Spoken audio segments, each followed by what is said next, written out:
saya akan membacakan materi tentang pengertian akuntansi desa. Pengertian akuntansi desa. Akuntansi desa adalah proses pencatatan, pengelolaan, dan pelaporan transaksi yang terjadi di desa yang bertujuan untuk menghasilkan informasi keuangan desa.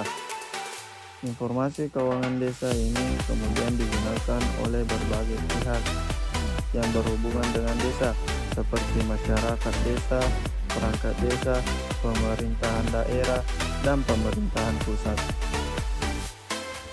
Selanjutnya saya akan membacakan materi tentang tujuan akuntansi desa. Tujuan akuntansi desa mendukung dan menyediakan informasi tentang pengelolaan keuangan desa yang telah efektif, akuntabel, dan transparan untuk mencapai kesejahteraan masyarakat desa dan dapat dipertanggungjawabkan. Nah, selanjutnya saya akan membacakan manfaat mengenai akuntansi desa.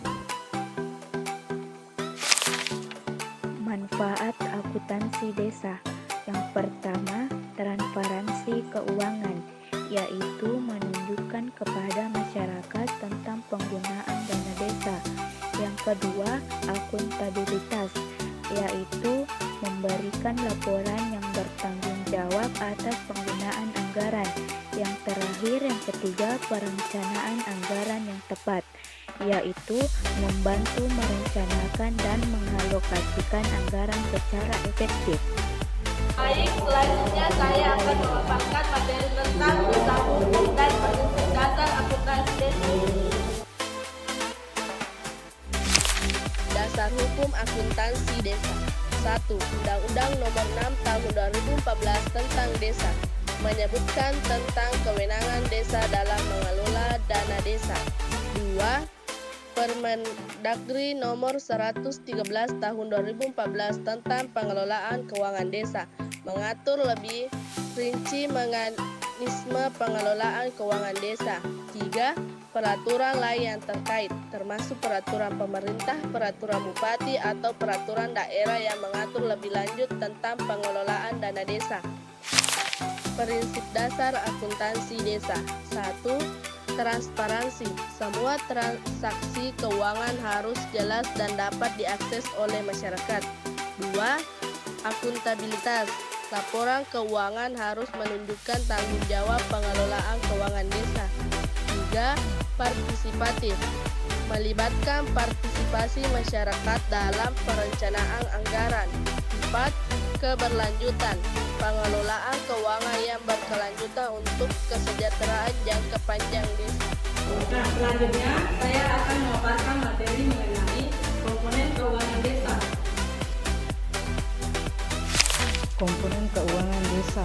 Yang pertama, pendapatan desa. Yang kedua, dana desa atau DD dari APBN.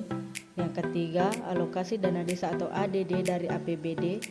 Yang keempat, pendapatan asli desa atau PAD dari hasil aset desa dan usaha desa. Yang kelima, pendapatan lainnya seperti bantuan pemerintah pusat atau provinsi.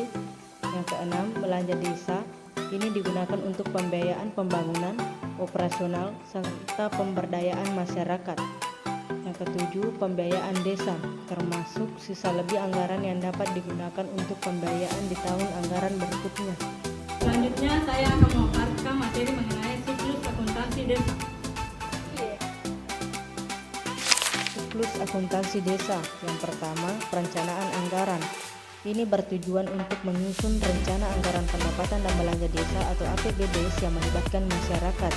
Yang kedua, pencatatan transaksi. Artinya, melakukan pencatatan transaksi keuangan berdasarkan kegiatan yang ada di APBD.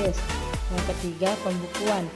Artinya, memasukkan data transaksi dalam buku kas umum, buku inventaris, dan buku lainnya yang diperlukan. Yang keempat, pelaporan keuangan. Artinya, membuat laporan berkala seperti laporan realisasi anggaran atau LRA, laporan aset, dan laporan arus kas. Yang terakhir, pengawasan dan evaluasi.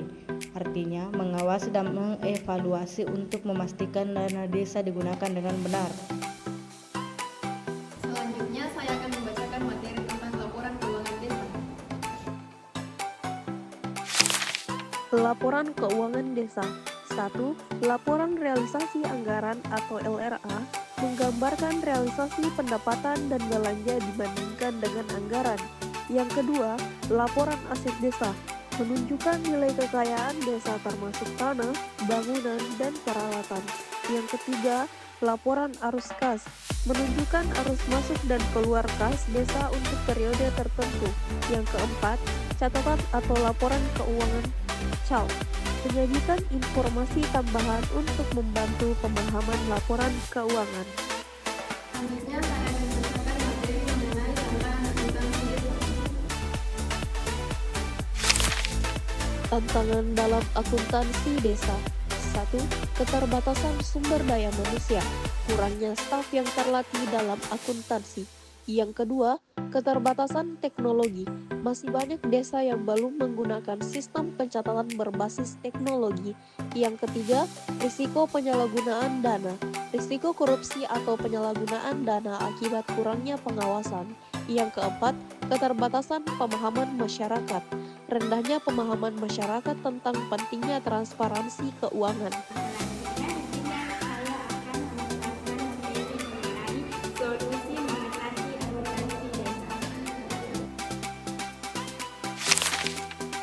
Solusi mengatasi tantangan akuntansi desa.